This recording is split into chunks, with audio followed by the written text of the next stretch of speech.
A primeras horas de esta tarde ha fallecido en accidente de tráfico en la M30 de Madrid el jugador de baloncesto Fernando Martín. El jugador del Real Madrid, de 27 años y más de 2 metros de estatura, consiguió casi 1000 puntos jugando con la selección nacional y fue también el único español en jugar en la Liga Norteamericana, la prestigiosa NBA. Y entonces empiezan a llegar las primeras noticias de vaya follón ahí en la M30, ha habido un accidente, lo típico que te van contando. Empiezan a llegar jugadores y se van diciendo noticias de posiblemente sea un jugador de baloncesto del Real Madrid. En ese momento lo dieron como un avance informativo la noticia de su accidente y del fallecimiento de Fernando. Pues me quedé en estado de shock, ¿no? O sea, son cosas que no sabes muy bien cómo reaccionar, tan inesperadas. Lo que sí me acuerdo es que tuve que jugar.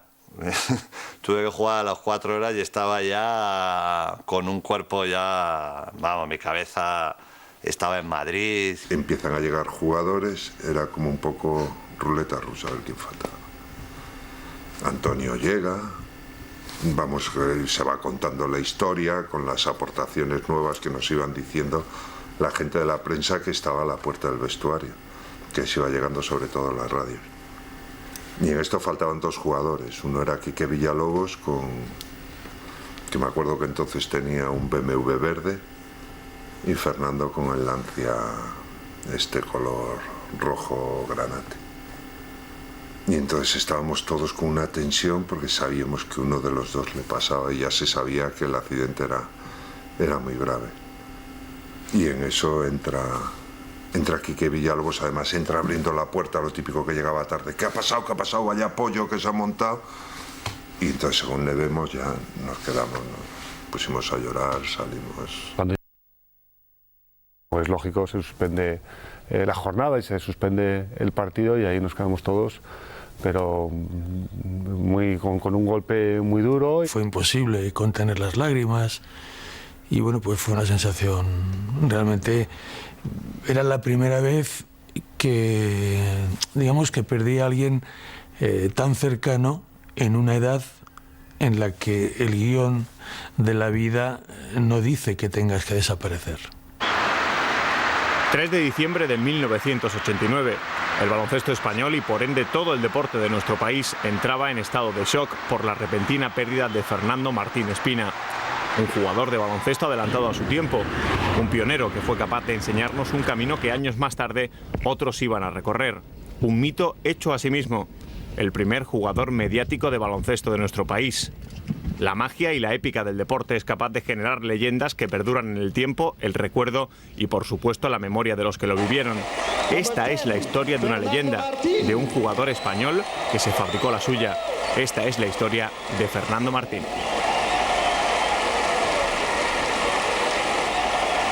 Fernando confluía en varias cosas, ¿no? Primero que fue un jugador extraordinario y yo creo que tenía una manera también de ser y de transmitir. Esto es como casi los toreros, ¿no? Él llegaba a la gente.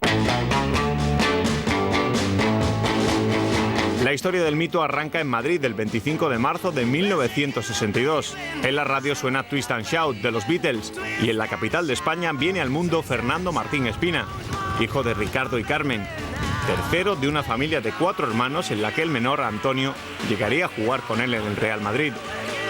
Físicamente superdotado, Martín era por encima de todo un deportista que termina encontrando su lugar en el baloncesto. Es que lo de Fernando, en cuanto a su carrera baloncestística, fue todo como muy rápido en los inicios, ¿no?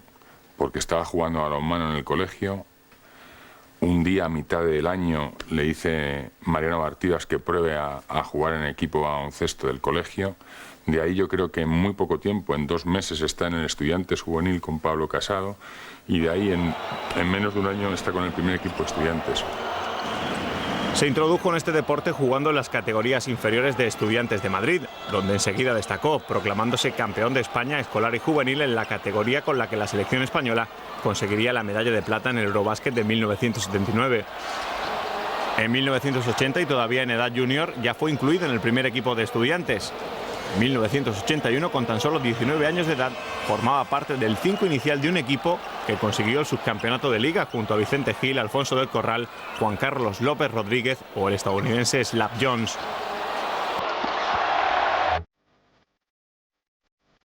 Martín y de la Cruz, el balón para el Barcelona.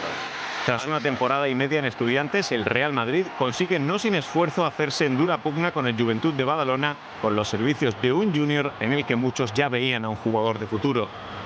La primera vez que le veo es una selección juvenil.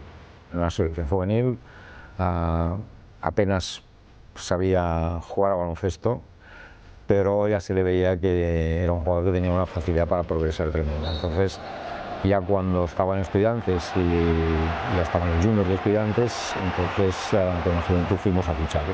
Hicimos contratos, se depositó una pequeña cantidad a cuenta, y cuál es mi sorpresa, la mía, que después de un torneo de Navidad de ese mismo año, el Real Madrid, don Raimundo Saporta llama a mi presidente, que era Santiago Marblán, que eran amigos de toda la vida.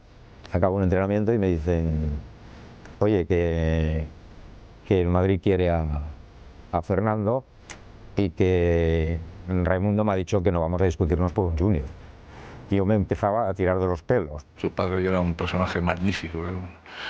Lo recuerdo siempre con todos sus problemitas de cómo iba a estar el niño, de que jugar, tenía que hacer esto, tenía que hacer lo otro. O sea, él hizo un gran planteamiento, ¿no?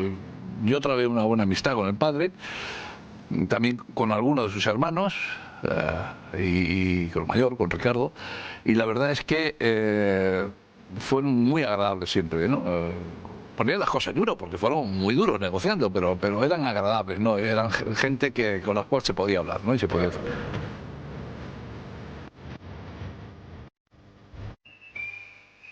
En el vestuario del Real Madrid, el impacto de Martín se deja notar desde el primer día. Fernando no llegaba para ser uno más. Y esa fue un poco el trabajo que yo tuve que realizar también, hacerle entender que todas las cosas necesitan su pozo, que no se ven las cosas igual cuando se entra a un equipo como el Real Madrid con tanta historia y cuando se lleva ya unos cuantos años, que es quizá más importante ser útil al resto de tus compañeros. Hasta entonces en el Madrid la jerarquía se respetaba muchísimo. Fernando fue el primer profesional que llegó al Real Madrid, ¿no? Con tratamiento de profesional. Hasta ese momento el Madrid tenía un funcionamiento, digamos, clásico, ¿no? Muy jerárquico, muy el que lleva 4 años gana más que el que lleva 2. Con 2 pibos, pues yo creo que se puede salir adelante. Un partido mete 50 puntos, o 52, no sé cuánto, y todos nos quedamos diciendo, pero mira este que acaba de llegar y está pidiendo el balón todo el tiempo. Con lo cual, pues demostraba el carácter y las ganas y la voluntad que tenía de Fernando de ser el mejor. Y eso siempre fue, digamos, su documento nacido de identidad. El último impulso, desde luego, de mi carrera, sin ninguna duda, fue la incorporación de Fernando Martín al equipo. Él hizo que yo tirara o aguantara un poco más en aquel equipo, porque dio de alguna manera un poco de esencia, de fondo, a lo que era la realidad del Real Madrid en aquel momento.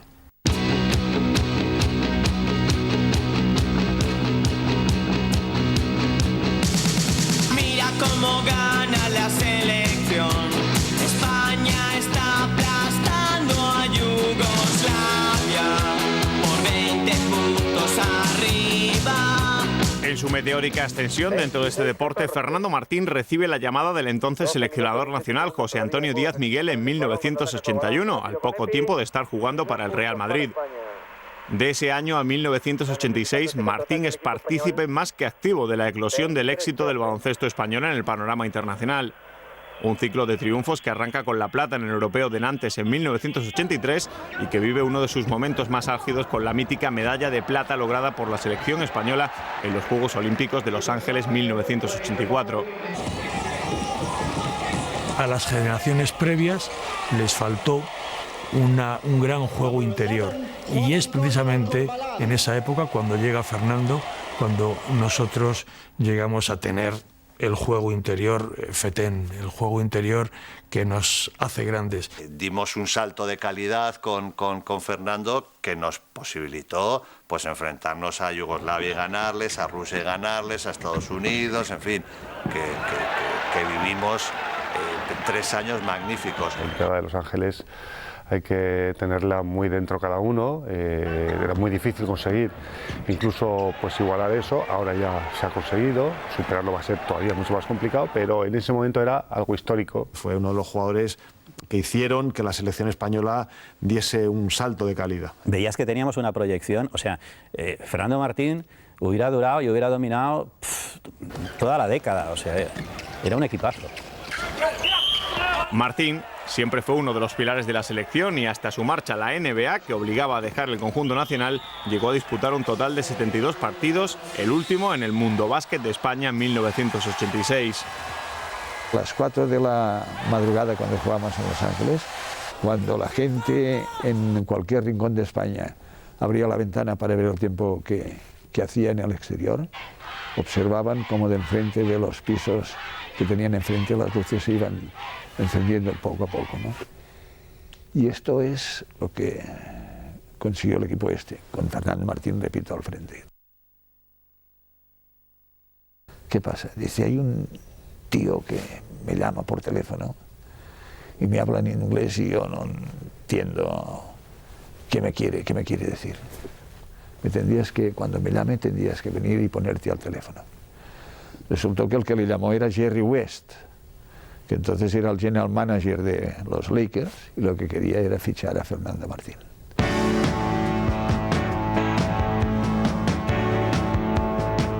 Algunas personas sueñan con la aventura, mientras que otras se mantienen despiertas y la viven. El sueño de la NBA pronto iba a reposar de forma incómoda bajo la almohada de Martín. La historia de Fernando no puede contarse sin entender uno de los principales motores de su vida, el inconformismo. Un indómito espíritu de superación que mantiene siempre a Martín con ganas de ir a más, de crecer, de buscar sus límites, aunque esto suponga dar un paso sin precedentes en la historia del baloncesto europeo. El tránsito, pese a lo súbito, no iba a ser fácil y Martín tendrá una primera toma de contacto en un campus con los Nets, del que Televisión Española fue entonces testigo. Todo se reduce a un problema económico. Bueno, sí. Fue como el ariete que chocó contra la puerta de la NBA y consiguió abrirla, ¿no? La aclimatación al ritmo de vida americana, ¿lo ves fácil, rápido, posible para ti? Sí, aquí ha sido muy duro, porque nos levantamos a las 7 de la mañana para entrenar a las 8, cosa que nunca había hecho. Y luego entrenamos a las 4 de la tarde otra vez hasta las 7. Y con mucho calor. Y con mucho calor y con las comidas distintas, ¿no? Y sin calentar, porque aquí calientan de forma distinta, hacen como un stretching que llaman ellos, que son estiramientos, pero no calientan el huevo para empezar a correr. Y por ejemplo, el primer partido que jugué, que tú lo viste, ellos querían sentarme en el banquillo, que estuviera frío y después, una vez frío, salir a jugar porque es en el puesto más o menos que iba a jugar en su equipo, ¿no? Entonces querían verme si podía reaccionar una vez frío en el banquillo, ¿no? Y jugué el primer partido así. Pocas bolas, Si me dieran pocas, me daría con un canto de los dientes, me darían 4 o 5 balones en todo el partido que hubieran dado, pero es que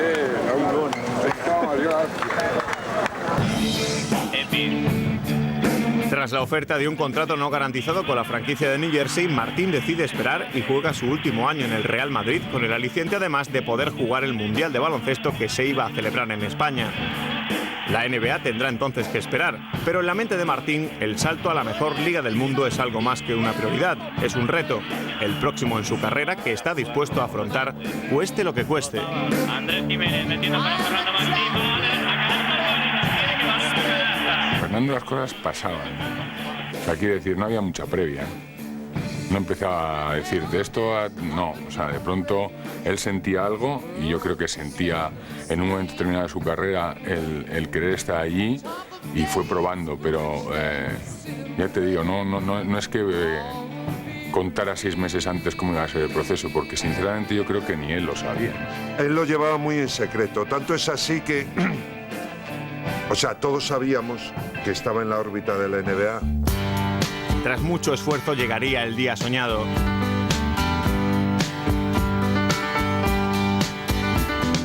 Pero el sueño americano iba a requerir de un esfuerzo no solo físico, sino también mental, profesional, incluso económico.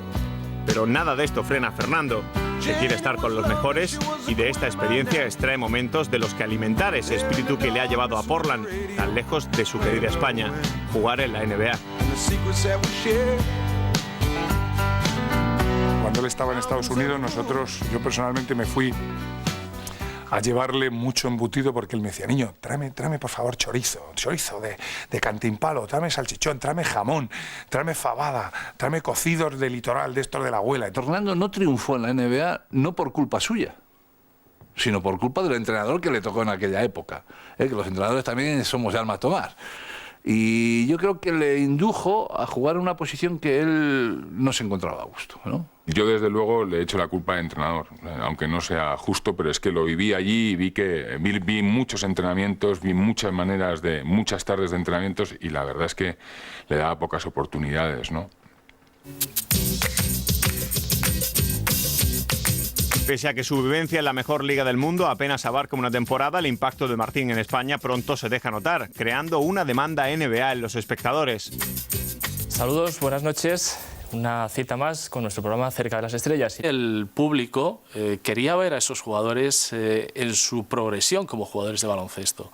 El hecho que Martín fuera abrió una puerta al interés en el aficionado al baloncesto y ese interés lo captó esta casa y por suerte tuvimos la oportunidad de ser los pioneros con el baloncesto de NBA aquí en España. La NBA en el transcurso de los pasados días. Continúan ese 59-53, segundo tiro libre para Romay. Fernando, ese hombre capaz de hacer suyos los equipos, exhibía siempre, bajo cualquier circunstancia, un carácter ganador que sufrían sus rivales y que disfrutaban sus compañeros. Leona Vencilla indicando la acción de Fernando Martínez porque viviendo en el alambre, memoria de jóvenes airados. David, hay un roce entre Davis y López Iturriaga. Hay puñetazos, tremendo lío. Davis, López Iturriaga. No, ha sido Fernando Romay. Luego se han dado la mano con Fernando Martín. Él tenía su frase mítica, era por 20. Muy duro. Era un jugador que no daba nada por perdido, era absolutamente ganador y nada perdedor. Él estaba con muchísimos problemas de espalda, entonces nadie sabía que él había cogido un puente aéreo y se había marchado a Barcelona, no lo sabían sus compañeros. Entonces estaban en el Hotel Calderón, estaban comiendo con Lodo Sainz, y de repente se abre la puerta, aquella escena yo la vi, porque estaba dentro y la vi perfectamente, se abre la puerta y aparece Fernando Martín. Entonces cuando sus compañeros le ven, que les habían dicho que no iba a jugar, le ven, entonces hay un silencio sepulcral en el restaurante y entonces él solamente dice la famosa frase de yo no me levanto para perder. Jugamos un partido con el Madrid en el Palau contra el CAI de Zaragoza. 87-79, tiempo muerto de Lolo Sainz. Salimos con la berza puesta y íbamos palmando. Tiempo muerto de Lolo Sainz. Se oye la voz de Fernando que dice, Lolo, tranquilo que eso está ganado. Pero además lo dijo para que incluso lo oyéramos nosotros, ¿no? Y Fernando la coge en la línea de 6.25 arriba de todo y se marca un triple a tablero. Esto es porque se nos apareció la Virgen, ¿no? O sea, no era natural. Él era un jugador de 3 metros como máximo. Vamos a la prórroga, perdimos y las botellas de Moet Chandon, pues no sé quién se las tomó, pero desde luego nosotros no, porque... Y fue Fernando. El primer partido que nos encontramos realmente con el Petrovic ya demoledor fue en Zagreb. Bueno, nos encontramos lo que nos encontramos, o sea, 8.000 personas, desatado, nos que te putearon, en fin, y palmamos, ¿no? Pero bueno, acaba el partido y recuerdo que se encuentran Petrovic y Fernando Martín. Y entonces Fernando coge y le echa la mano y coge Petrovic y no le enseña la mano y de repente le suelta un escupitajo en la cara. Que bueno, yo creo que no le he visto tan furioso a Fernando. Bueno, salió Fernando, disparaba por él, se escondió en el vestuario.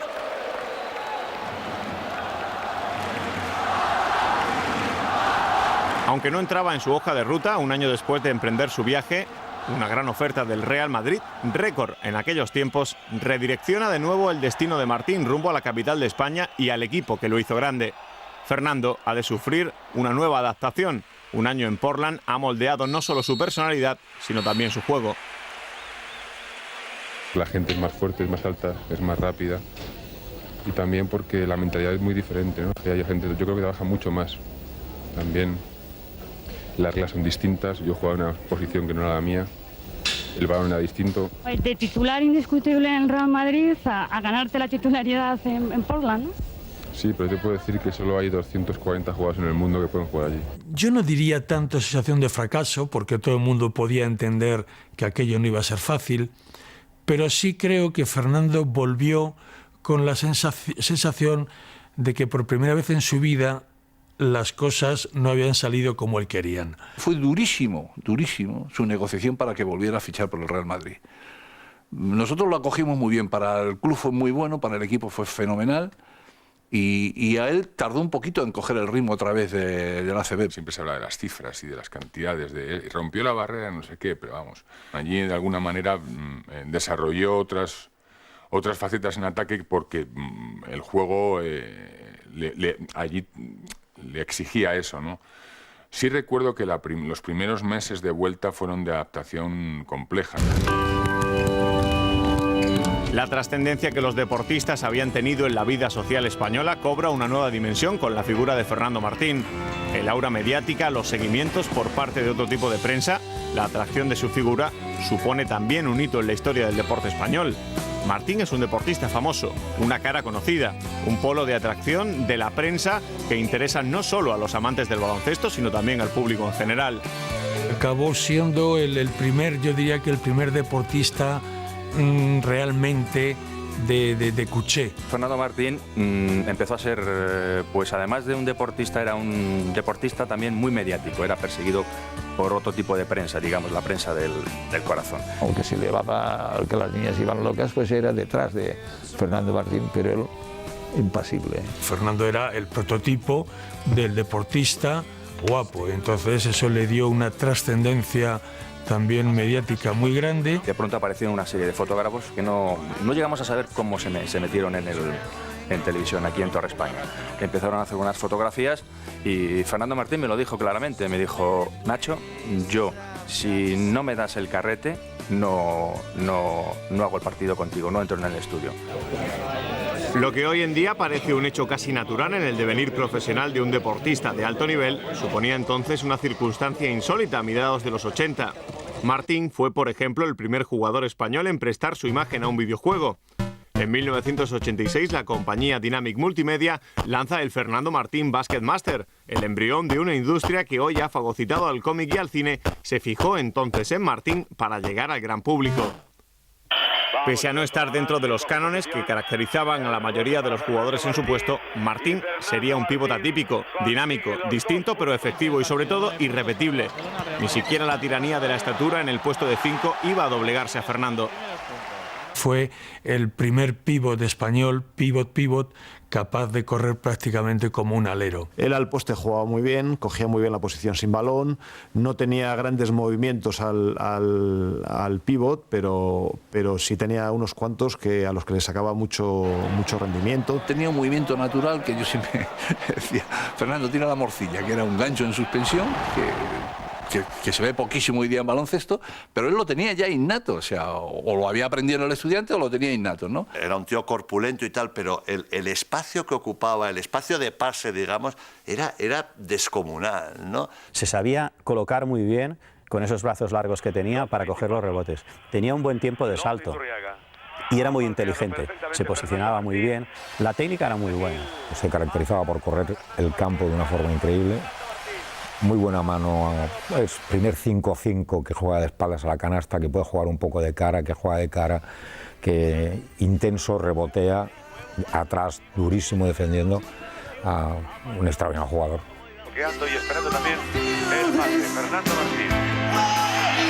Fernando Martín acaba de conseguir 2 puntos. Muy bueno el pase por Fernando Martín. Y canasta machacando los 2 puntos. Entra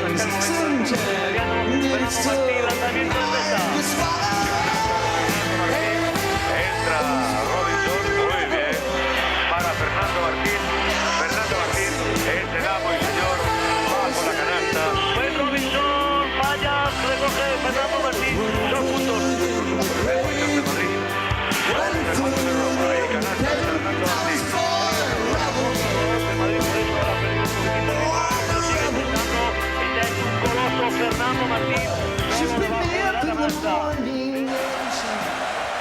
Tras su vuelta de Estados Unidos, Fernando encuentra otro gran reto: la hegemonía del Fútbol Club Barcelona, entrenado por Aito García Reneses.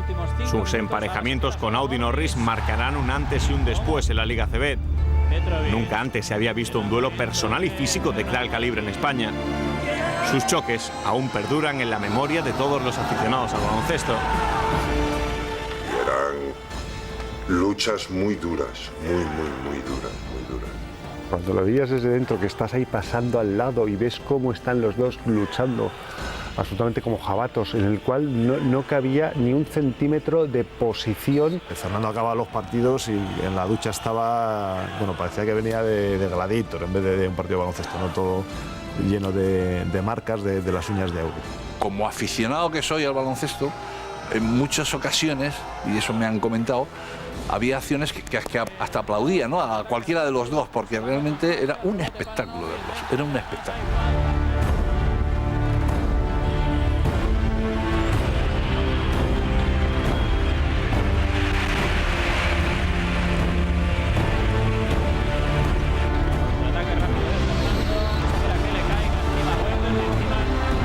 Aparecieron dos bichos, como Fernando Martín y como Audi Norris. Entonces yo sí dije, bueno, realmente este partido sí puede tener algo especial, que era ver a Norris jugar contra Fernando Martín, porque era muy poco frecuente que un jugador español pudiera tratar de tú a tú a un jugador americano de la categoría de Audi Norris.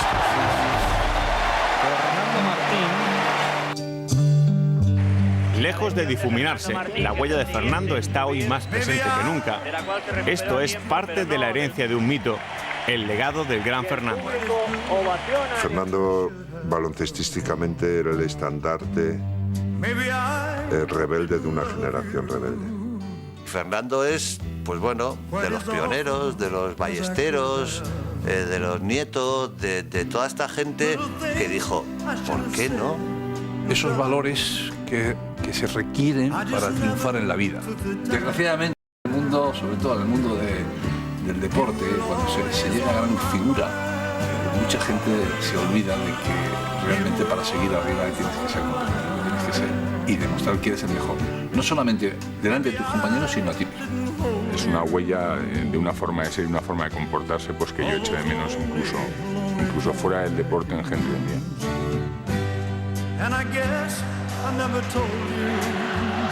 3 días después de su fallecimiento, el Real Madrid había de jugar un partido de competición europea ante el PAOK en el Palacio de los Deportes. Y como a Fernando le hubiese gustado, su Madrid ganó por 20.